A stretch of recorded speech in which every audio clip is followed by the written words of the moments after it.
మా latest videos కోసం మా ఈ తెలుగు న్యూస్ ఛానల్ సబ్స్క్రైబ్ చేసి గంట సింబల్ యాక్టివేట్ చేసుకోండి. రేపు బుధవారం చాలా మంచి రోజు.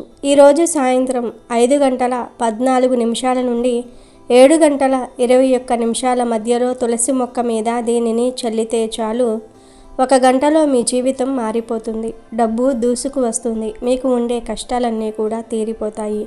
కోట్లు వచ్చి పడతాయి. మీ జీవితం అద్భుతంగా మారిపోతుంది. ఎనలేని సంపదలు మీ సొంతమవుతాయి. లక్ష్మీదేవి అనుగ్రహం లభిస్తుంది. సమస్యలన్నీ కూడా పోతాయి. సర్వ కష్టాలు పోతాయి. విపరీత ధనలాభం కలుగుతుంది. ధన సమస్యలన్నీ కూడా పోతాయి. ఎందుకంటే తులసి చెట్టుకు అంతటి శక్తి ఉంది. తులసి చెట్టు ధన సమస్యలను తొలగించేస్తుంది. ధనాన్ని ఆకర్షిస్తుంది. మనల్ని ధనవంతులుగా మారుస్తుంది. అందుకే అందరూ ఇంటి దగ్గర తప్పనిసరిగా ఒక తులసి మొక్కను పెంచుకోవాలి. తులసి చెట్టులో లక్ష్మీదేవి నివాసం ఉంటుంది. తులసి లేని ఇంటికి లక్ష్మి రాదు. తులసిని ఇంటి ముందు పెంచుకోవటం వలన ఎటువంటి చెడు శక్తులు ఇంట్లోకి రావు. ఇంట్లో వారికి అనారోగ్య సమస్యలు రావు. ఏ ఇంటి దగ్గర అయితే తులసి మొక్కను పెంచుతారో ఆ ఇంట్లోని వారంతా కూడా ఎప్పుడూ యాక్టివ్గా ఉంటారు, ఆరోగ్యంగా ఉంటారు. కాబట్టి మీరు పూజలు చేసినా చేయకపోయినా ఇంటి ముందు ఒక తులసి మొక్కను పెంచుకోండి. ప్రత్యేకంగా బుధవారం రోజు ఆ తులసి మొక్క మీద దీనిని చల్లండి. చాలు మీ జీవితం అద్భుతంగా మారిపోతుంది. గంటలో మీకు ఉండే కష్టాలు బాధలన్నీ కూడా పోతాయని సిద్ధశాస్త్రం చెప్తుంది. ఇంతకీ ఈ బుధవారం రోజు తులసి మొక్క మీద ఏం చల్లాలి అనే విషయాన్ని ఇప్పుడు మనం ఈ వీడియోలో వివరంగా తెలుసుకుందాము. అంతకన్నా ముందు ఒక పవిత్ర కథను విందాం. ఫ్రెండ్స్, ఫస్ట్ అయితే కామెంట్ బాక్స్లో జై శ్రీరామ్ అని కామెంట్ చేయండి. అలాగే ఈ వీడియోకి ఒక లైక్ కొట్టి మా ఛానల్ని సబ్స్క్రైబ్ చేసుకొని మాకు సపోర్ట్ చేయండి. ఒకానొక సమయంలో యమలోకంలో యమధర్మరాజు గారు తన దివ్యమైన సభలో గంభీరంగా సింహాసనంపై ఆసీనులై ఉన్నారు. ఆయన పక్కనే పాపపుణ్యాల లెక్కలను నిరంతరం నమోదు చేసే చిత్రగుప్తుడు ఎంతో వినయంగా కూర్చుని ఉన్నారు. వారిద్దరి మధ్య లోక వ్యవహారాల గురించి సంభాషణ జరుగుతోంది. ఆ సంభాషణ మధ్యలో చిత్రగుప్తుడి మనసులో ఎప్పటి నుంచో మెదులుతున్న కొన్ని సందేహాలు ఒక్కసారిగా ఉప్పెనలా ఉదయించాయి.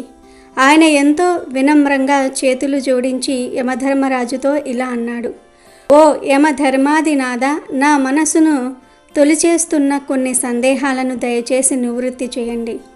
అసలు భూలోకంలో మానవుడు భోజనాన్ని ఎలా చేయాలి? ఆహారం తీసుకోవడానికి సరైన దిక్కు ఏది? సరైన ప్రదేశం ఏది? ఏ ఏ ప్రదేశాలలో అసలు కూర్చొని భోజనం చేయకూడదు? భోజనానికి ముందు ఏం చేయాలి? భోజనం తర్వాత ఏం చేయాలి? ఎవరి ఇంట్లో భోజనం చేయకూడదు? ఏ ఏ ప్రదేశాల్లో భోజనం చేస్తే ఆయుష్ తగ్గిపోతుంది అని తన ప్రశ్నల వర్షం కురిపించారు. చిత్రగుప్తుడి జిజ్ఞాసను, మానవాళి శ్రేయస్సు పట్ల అతనికి ఉన్న తపస్సును చూసి యమధర్మరాజు మందహాసం చేసి ఇలా సమాధానం ఇచ్చారు: హే చిత్రగుప్త, నువ్వు చాలా సరైన ప్రశ్నలనే అడిగావు. మానవజాతి మేలు కోరే ఈ ప్రశ్నలు చాలా విలువైనవి. నిజానికి ఈ ప్రశ్నలన్నిటికీ సమాధానం మనిషి యొక్క ఆచారాలు, అలవాట్లలోనే దాగి ఉంటుంది. మనిషి ఎలాంటి ప్రవర్తనను కలిగి ఉంటాడో అలాంటి ఫలాలనే అనుభవిస్తాడు. మంచి అలవాట్లు, సదాచారాలు సుఖాన్ని, దీర్ఘాయుషువును, ఆరోగ్యాన్ని ఇస్తాయి. అదే సమయంలో చెడు అలవాట్లు, అనుచిత ప్రవర్తన దుఃఖాన్ని, రోగాలను, అకాల మరణాన్ని కూడా కలిగిస్తాయి. మనుషులు భోజనం చేసేటప్పుడు తప్పకుండా శాస్త్ర నియమాలను పాటించాలి. ఏ మానవుడైతే శాస్త్ర నియమాలను పాటిస్తూ పవిత్రంగా ఆహారాన్ని స్వీకరిస్తాడో అతడు నిశ్చయంగా దీర్ఘాయుష్ను పొందుతాడు. అతని శరీరం రోగాలకు, వ్యాధులకు దూరంగా ఉంటుంది. అతని దేహంలో పాపాలు నివసించవు.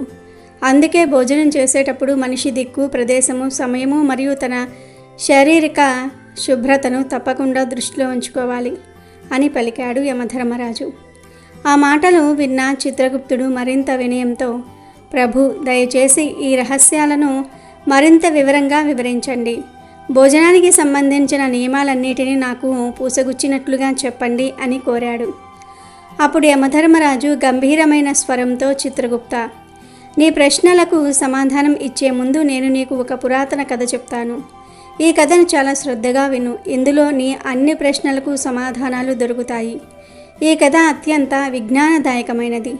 గుణపాఠాన్ని నేర్పేది. ఎవరైతే ఈ కథను శ్రద్ధగా విని ఇతరులకు తెలియజేస్తారో వారి అనేక పాపాలు తొలగిపోతాయి అని అన్నాడు.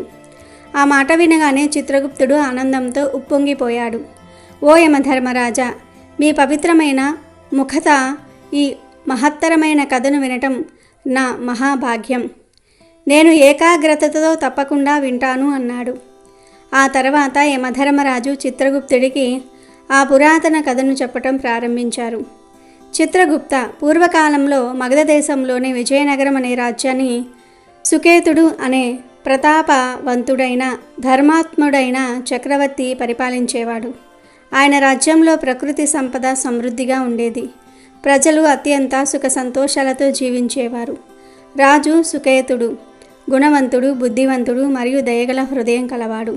ఆయన ఎల్లప్పుడూ ప్రజల సంక్షేమం కోసం పాటుపడేవాడు. యజ్ఞాలు, యాగాలు, దానాలు మరియు అనేక ప్రజా సంక్షేమ కార్యక్రమాలు చేస్తూ ప్రజల మన్ననలు పొందాడు. ప్రజలు ఆయన్ను తమ తండ్రిలా భావించి గౌరవించేవారు, ప్రేమించేవారు. రాజుగారి భార్య రాణి ఇంద్రావతి కూడా అంతే. ధర్మ పారాయణురాలు, అందమైనది మరియు సద్గుణశీలి. రాణి ఇంద్రావతి ప్రతిరోజు భక్తితో పూజలు చేసేది, పేదలకు అన్న వస్త్రాలు దానం చేసేది మరియు మనస్ఫూర్తిగా ప్రజల సంక్షేమాన్ని కోరుకునేది. ఆ దివ్య దంపతుల రాజ్యంలో అందరూ సుఖంగా ఉన్నప్పటికీ రాజు మరియు రాణి హృదయాలను నిరంతరం వేధించే ఒక లోతైన దుఃఖం ఉండేది. ఆ దుఃఖానికి కారణం వారికి సంతానం లేకపోవటమే. ఎన్నో సంవత్సరాలు గడిచిపోయాయి. రాజు సుకేతుడు, రాణి ఇంద్రావతి ఎన్నో వ్రతాలు, పూజలు, యజ్ఞాలు చేశారు. దేవీ దేవతలను ప్రార్థించారు, ఋషుల సేవ చేశారు. కానీ వారికి పుత్రుడు కానీ పుత్రిక కానీ కలుగలేదు. ఈ విషయమై వారిద్దరూ తీవ్రంగా కుమిలిపోయేవారు. రాజు తన రాజప్రసాదంలో ఒంటరిగా కూర్చుని, నేను ఏ జన్మలో ఏ పాపం చేశానో ఈ జన్మలో నాకు పుత్ర సుఖం లేకుండా పోయింది. నా రాజ్యంలో అన్నీ ఉన్నాయి, ప్రజలు సుఖంగా ఉన్నారు. కానీ నా వంశాన్ని ముందుకు నడిపించే వారసుడే లేడు. నా పుణ్యాలలో ఏదైనా లోపం జరిగిందా, లేదా నా పూర్వజన్మ కర్మఫలం నన్ను ఇలా వేధిస్తుందా అని పదే పదే చింతించేవాడు. రాజు సుకేతుడు రోజురోజుకు మరింత దిగులుగా ఉండటం ప్రారంభించాడు. తమ రాజు సంతానం లేక దుఃఖిస్తున్నాడని తెలుసుకున్న ప్రజలు కూడా చింతించసాగారు. రోజు రాజు ఇక లాభం లేదనుకుని తన సమస్యకు పరిష్కారం కోసం ఏదైనా మహానుభావుడిని ఆశ్రయించాలని నిశ్చయించుకున్నాడు. అప్పుడే ఆయనకు సమీపంలోని అడవిలో ఆశ్రమం నిర్మించుకుని తపస్సు చేసుకుంటున్న గొప్ప తపస్వి వశిష్ఠ మహర్షి గుర్తుకు వచ్చారు. వశిష్ఠ మహర్షి త్రికాలజ్ఞులు, దివ్య దృష్టి సంపన్నులు. ఆయన ఖచ్చితంగా తన సమస్యకు కారణం చెప్పగలరని రాజు దృఢంగా నమ్మాడు. వెంటనే స్వయంగా ఆశ్రమానికి వెళ్ళి మహర్షిని సందర్శించుకోవాలని నిర్ణయించుకున్నాడు. మరుసటి రోజు ఉదయాన్నే రాజు సుకేతుడు కొందరు పరివారంతో రథంపై అడవికి బయలుదేరాడు. పక్షుల కిలకిల రావాలతో, పచ్చని చెట్లతో నిండిన వశిష్ఠ మహర్షి ప్రశాంతమైన ఆశ్రమానికి త్వరలోనే చేరుకున్నారు. రాజు సుకేతుడు చేతులు జోడించి మహర్షి ముందుకు వెళ్ళి వినయంగా, మునీంద్ర, రాజ్య కార్యాలు సక్రమంగానే సాగుతున్నాయి, కానీ నా మనసును ఒక పెద్ద చింత దహించి వేస్తుంది. ఆ బాధతోనే నీ శరణు కోరి వచ్చాను. మీరు జగత్తు రహస్యాలు తెలిసిన జ్ఞానులు. నా సందేహాన్ని కేవలం మీరే నివృత్తి చేయగలరు అని వేడుకున్నాడు. అప్పుడు రాజు సుకేతుడు దుఃఖంతో కన్నీళ్లు పెట్టుకుంటూ తన వేదనను వినిపించాడు. ఓ మునివర్య, నా జీవితంలో ఒకే ఒక్క లోటు, నాకు సంతానం లేదు, పుత్రుడు లేడు, పుత్రిక లేదు. నేను ఎన్నో యజ్ఞాలు, ఉపవాసాలు చేశాను, పుణ్యక్షేత్రాలు దర్శించాను, బ్రాహ్మణులకు దానాలు ఇచ్చాను, సాధ్యమైన ప్రతి ప్రయత్నం చేశాను. కానీ విధి నాకు సంతాన సుఖాన్ని దూరం చేసింది. దయచేసి చెప్పండి, నేను చేసిన ఏ పాపం వల్ల నాకు ఈ శిక్ష పడింది? నా తర్వాత నా రాజ్యానికి వారసుడు ఎవరు అని ప్రాధేయపడ్డాడు. రాజు యొక్క ఆవేదనను విన్న వశిష్ఠ మహర్షి ఒక క్షణం కళ్ళు మూసుకొని తన దివ్య దృష్టితో రాజు యొక్క పూర్వజన్మ కర్మలను పరిశీలించటం ప్రారంభించారు. కొద్దిసేపటి తర్వాత కళ్ళు తెరిచి, రాజా, నేను చెప్పబోయే మాటలను ఓపికగా విను. నీకు సంతానం లేకపోవడానికి కారణం నీ పూర్వజన్మ కర్మలలోనే దాగి ఉంది. గత జన్మలో నీకు తెలియకుండానే ఒక మహాపాతకం జరిగింది. దాని శిక్షే ఈ జన్మలో నీకు సంతానహీనత రూపంలో ఎదురవుతుంది అన్నారు. రాజు ఆశ్చర్యపోయి, పూర్వజన్మ పాపమా? మునివర్య, దయచేసి వివరంగా చెప్పండి, నేను అలాంటి పాపం ఏం చేశాను అని అడిగాడు. వశిష్ఠుడు ఇలా బదులిచ్చారు. పూర్వజన్మలో నువ్వు ఒక సామాన్య వేటగాడివి. అడవిలో వేటాడుతూ జీవనం సాగించేవాడివి. ఒకరోజు నువ్వు ఒక జింకను వెంబడిస్తూ అడవిలో చాలా దూరం వెళ్ళిపోయావు. అక్కడ పచ్చిక బయలల్లో ఒక గోమాత తన దూడకు పాలు ఇస్తోంది. దృష్టవశాత్తు పొదల చాటున ఉన్నది జింక అని భ్రమపడి నువ్వు ఆ దిశగా బాణం వేశావు. ఆ బాణం నేరుగా వెళ్ళి ఆ గోమాతకు తగిలింది. పాపం ఆవు తీవ్రంగా గాయపడి నొప్పితో నేల కూలింది. నీ పొరపాటు గ్రహించిన నువ్వు పశ్చాత్తాపంతో పరిగెత్తుకుంటూ ఆవు దగ్గరకు వెళ్ళావు. కానీ కొద్దిసేపటికే ఆ గోమాత విలవిలలాడుతూ ప్రాణాలు విడిచింది. ఓ రాజా, ఆ గోమాతకు అకారణంగా కలిగిన కష్టం వలనే ఈ జన్మలో నీకు సంతాన సుఖం లేకుండా పోయింది. ఆవు పరమ పవిత్రమైన ప్రాణి. దానికి కలిగించిన బాధ మహాపాపం. అది తెలియక చేసిన ఆ పాపం నిన్ను చుట్టుకుంది అని మహర్షి రాజుకు చెప్పారు. ఈ రహస్యం విన్న రాజు చంద్రకేతుడి కళ్ళ నుండి ధారాపాతంగా కన్నీళ్లు కారసాగాయి. ఆయన పశ్చాత్తాపంతో మునివర్య, ఈ పాపం నుండి విముక్తి పొందే మార్గం ఏదైనా ఉందా అని వేడుకున్నాడు. దానికి వశిష్ఠ మహర్షి, రాజా, ప్రతి పాపానికి ప్రాయశ్చిత్తం ద్వారా విముక్తి సాధ్యమే. గోహత్య పాపానికి ప్రాయశ్చిత్తంగా నువ్వు గోసేవ చేయాలి. నువ్వు పూర్తి నిష్ఠతో గోవులకు సేవ చెయ్యి. ఆకలితో ఉన్న ఆవులకు గడ్డి నీరు అందించు. గోశాలలు నిర్మించు. అనారోగ్యంతో ఉన్న గోవులకు చికిత్స చేయించు. గోసేవకు మించిన పుణ్యం మరి ఒకటి లేదు. దీనితోనే నీ పూర్వజన్మ పాపం నశిస్తుంది అని చెప్పారు. అప్పుడు రాజు సుకేతుడు మహర్షికి మాట ఇచ్చి తిరిగి రాజ్యానికి వచ్చి పూర్తి శ్రద్ధతో గోసేవలో నిమగ్నమయ్యాడు. తన రాజ్యం అంతటా గొప్ప గోశాలలు నిర్మించాడు. స్వయంగా ప్రతిరోజు గోవులను సంరక్షించటం, పూజించటం ప్రారంభించాడు. రాణి ఇంద్రావతి కూడా భర్తతో పాటు గోమాతల సేవలో పాలు పంచుకుంది. కొన్ని నెలల పాటు నిరంతరం శ్రద్ధగా గోసేవ చేసిన తర్వాత భగవంతుడు వారి ప్రార్థనలను ఆలకించాడు. రాణి ఇంద్రావతి ఒక అందమైన తేజవంతుడైన పుత్రుడికి జన్మనిచ్చింది. ఎన్నో సంవత్సరాల తర్వాత సంతానం కలగటంతో రాజు రాణుల ఆనందానికి అవధులు లేకుండా పోయాయి. రాజ్యంలో అంతా ఉత్సవాలు జరుగుతూ ఉన్నాయి. కాలం గడిచింది. రాజకుమారుడు ఆరోగ్యంగా దృఢంగా పెరుగుతున్నాడు. రాజు రాణులు అతడిని గారాభంగా అల్లారు ముద్దుగా పెంచారు. ఎన్నో ఏళ్ల నిరీక్షణ తర్వాత కలిగిన సంతానం కావడంతో వారు రాజకుమారుడి ప్రతి కోరికను నెరవేర్చారు. ఈ మితిమీరిన గారాభం వల్ల రాజకుమారుడు క్రమంగా క్రమశిక్షణ లేనివాడిగా తయారయ్యాడు. అతను హృదయంలో చెడ్డవాడు కాదు, కానీ చిన్నప్పటి నుండే ప్రతిదీ తన ఇష్ట ప్రకారమే జరగాలనే అలవాటు పడిపోయాడు. అతను ఉదయం ఆలస్యంగా నిద్రలేచేవాడు. స్నానం కూడా చేయకుండా వంటగది నుండి అల్పాహారం తెమ్మని అడిగేవాడు. భోజనశాలకు వెళ్లే శ్రమ కూడా తీసుకోకుండా మంచం మీదనే భోజనం చేస్తానని మొండికేసేవాడు. సేవకులు బంగారు పళ్ళెంలో రకరకాల వంటకాలను అలంకరించి రాజకుమారుడి పడక గదికి తీసుకుని వెళ్ళేవారు. రాజు లేదా రాణి అతడిని ఎప్పుడూ గద్దించలేదు. రాణి ఇంద్రావతి కూడా కొడుకు ప్రతి కోరికను తీరుస్తూ అతని బాల్యం ఆనందంగా గడవాలని కోరుకుంది. అలాగే రాజకుమారుడు యుక్త వయసుకు వచ్చాడు. చూస్తూ ఉండగానే 16 ఏళ్ల వాడయ్యాడు. రాజు సుకేతుడు అతనిని తన వారసుడిగా భావించటం ప్రారంభించాడు. కానీ విధికి వేరే ప్రణాళిక ఉంది. 16 ఏళ్ల వయసులో రాజకుమారుడు అకస్మాత్తుగా ఒక తీవ్రమైన వ్యాధి బారిన పడ్డాడు. రాజవైద్యులు ఎంత ప్రయత్నించినా, దేశ విదేశాల నుండి వైద్యులను పిలిపించినా, యజ్ఞాలు ప్రార్థనలు చేసినా ఏదీ ఫలించలేదు. కొన్ని రోజులకు ఆ దురదృష్టవంతుడైన యువరాజు కుమారుడు ప్రాణాలు విడిచాడు. ఆకస్మిక పిడుగుపాటుతో రాజు రాణులపై దుఃఖ పర్వతం కూలింది. రాజ్యం మొత్తం శోక సముద్రంలో మునిగిపోయింది.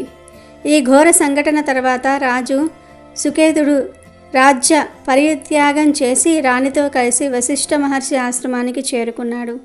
రాజు సుకేతుడు ఏడుస్తూ తన పుత్రుడి అకాల మరణం గురించి మహర్షికి వివరించాడు. అప్పుడు వశిష్ఠ మహర్షి ధ్యానంలోనికి వెళ్ళి తన దివ్య దృష్టితో కారణాన్ని తెలుసుకొని ఇలా అన్నారు. రాజా, నీ పుత్రుడి ఆయుష్ క్షీణించడానికి కారణం అతని సొంత ప్రవర్తనే. నీ పూర్వజన్మ పుణ్యఫలం వల్ల నీకు పుత్రుడు కలిగాడు. కానీ నీ పుత్రుడు చిన్నప్పటి నుండే కొన్ని అనుచితమైన అశాస్త్రీయమైన అలవాట్లను అలవరుచుకున్నాడు. దాని ఫలితంగానే అతను అల్పాయుషుతో మరణించవలసి వచ్చింది. నీ కుమారుడు ప్రతిరోజు స్నానం చేయకుండా భోజనం చేసేవాడు మరియు తరచుగా మంచం మీద కూర్చునే భోజనం చేసేవాడు. ఏ మనుషుడైతే స్నానం చేయకుండా భోజనం చేస్తాడో అతని ఆయుష్ క్షీణిస్తుంది. మరియు ఏ మనుషుడైతే మంచం మీద కూర్చొని భోజనం చేస్తాడో అతని శరీరంలో వివిధ రోగాలు పుడతాయి. అతని జీవితం కూడా అర్ధాంతరంగా ముగిసిపోయే ప్రమాదం ఉంటుంది. అతని శరీరం అపవిత్రమైన అలవాట్లకు బలైపోయింది అని చెప్పాడు. మహర్షి మాటలు రాజు రాణుల కళ్ళు తెరిపించాయి.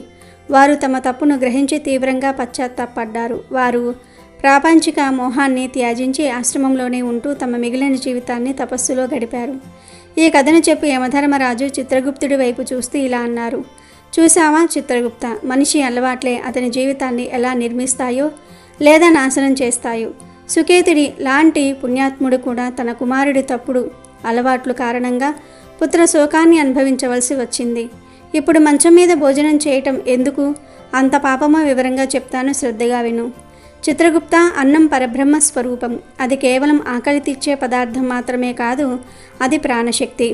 ఆ అన్నాన్ని స్వీకరించే ప్రదేశం, సమయం, విధానం మనిషి ఆరోగ్యాన్ని, ఐశ్వర్యాన్ని, ఆయుష్ను నిర్ణయిస్తాయి.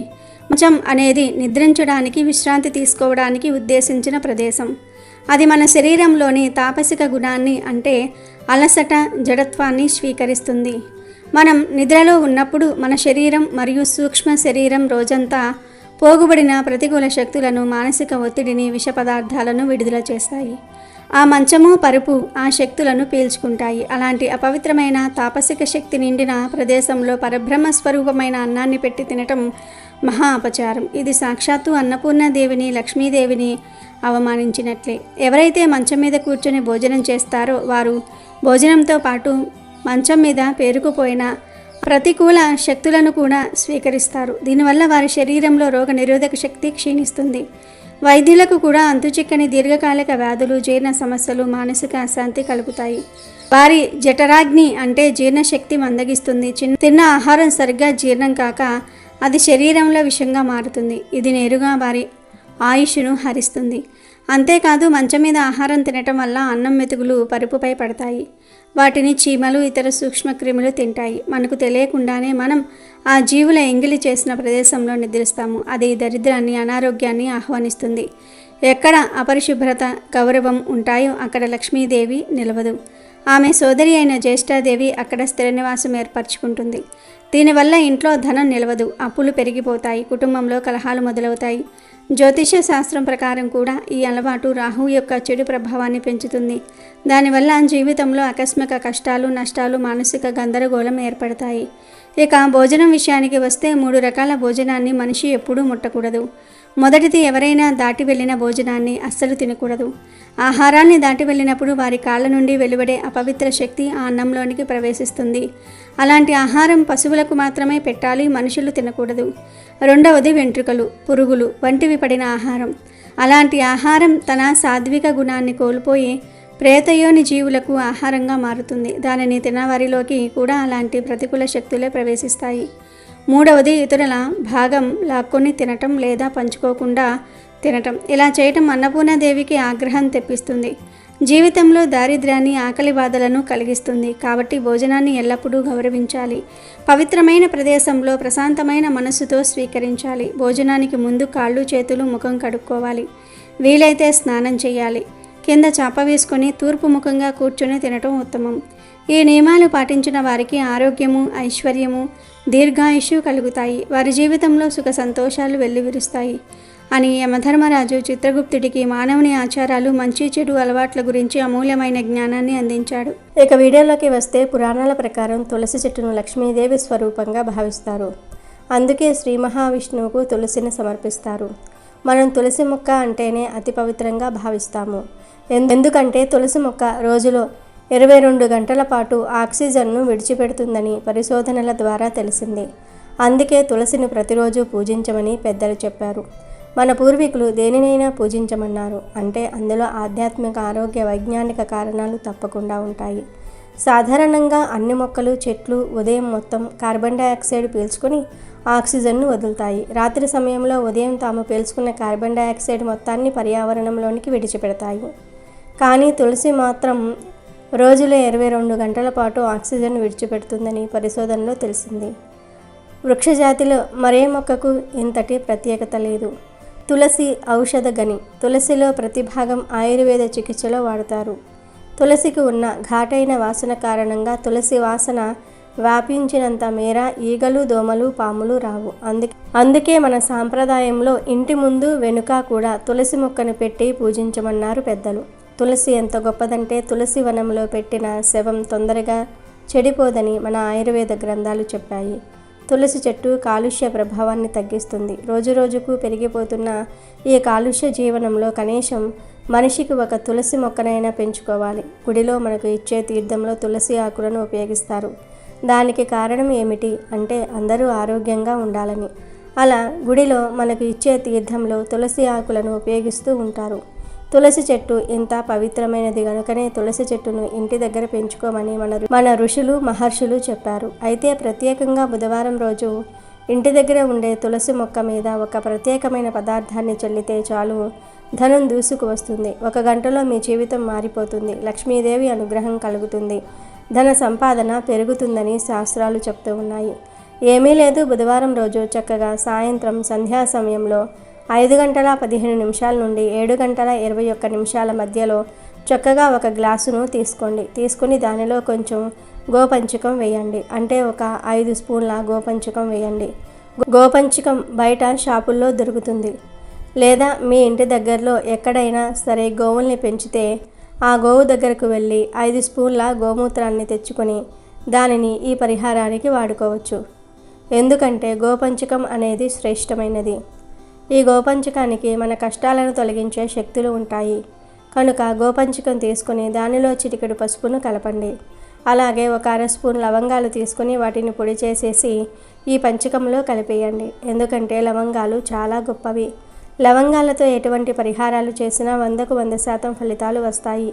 లవంగాలు మన కష్టాలను పోగొడతాయి, ధనాన్ని తెచ్చిపెడతాయి, చెడును ప్రారదోలుతాయి. అలాగే పసుపు కూడా ఎంతో పవిత్రమైనది. పసుపుతో చేసే పరిహారాలు బాగా అనుకూలిస్తాయి, మంచి ఫలితాలను తెచ్చిపెడతాయి. కనుక వీటన్నిటిని ఒక రాగి లేదా గాజు గ్లాసులో వేసుకుని తర్వాత దీనిలోనే ఒక చుక్కంత అత్తరును వేయండి. రోజు స్మెల్ వచ్చే అత్తరు ఉంటే ఆ అత్తరు వేయండి. లేదంటే మీ దగ్గర ఏ అత్తరు ఉంటే ఆ అత్తరు వేసేసి చివర్లో దీంట్లో 2 చుక్కల పాలను పోయండి. ఎందుకంటే పాలు ఐశ్వర్యాన్ని అట్రాక్ట్ చేస్తాయి, ధనం వచ్చేలాగా చేస్తాయి. కాబట్టి గ్లాసులో ఇవన్నీ వేసి బాగా కలిపేసి ఆ తర్వాత ఈ పంచకాన్ని తీసుకుని వెళ్ళి తులసి చెట్టు మీద చల్లండి. చేతితో చల్లండి, మొత్తం చల్లేయండి. అలా చల్లిన తర్వాత 3 సార్లు తులసి చెట్టు చుట్టూ ప్రదక్షిణ ఒక నమస్కారం చేసుకొని మీ కోరికను చెప్పుకోండి. అంతే. ఇలా 3 బుధవారాలు చేయండి. ఈ చిన్న పరిహారం చేస్తే చాలా మంచి ఫలితాలు వస్తాయి. ధనం మిమ్మల్ని వెతుక్కుంటూ వస్తుంది. మీరు ఏదో ఒక శుభవార్త వింటారు. మీ జీవితం మారిపోతుంది. లక్ష్మీదేవి అనుగ్రహంతో మీరు ధనవంతులుగా మారుతారు. కనుక అందరూ గుర్తుపెట్టుకొని బుధవారం రోజు సాయంత్రం తులసి చెట్టు మీద ఈ పదార్థాన్ని చల్లి మీ జీవితాన్ని మార్చుకుని ఆనందంగా జీవించండి. వీడియో నచ్చితే లైక్ చేయండి, షేర్ చేయండి, బట్ సబ్స్క్రైబ్ చేసుకోవడం మర్చిపోవద్దు.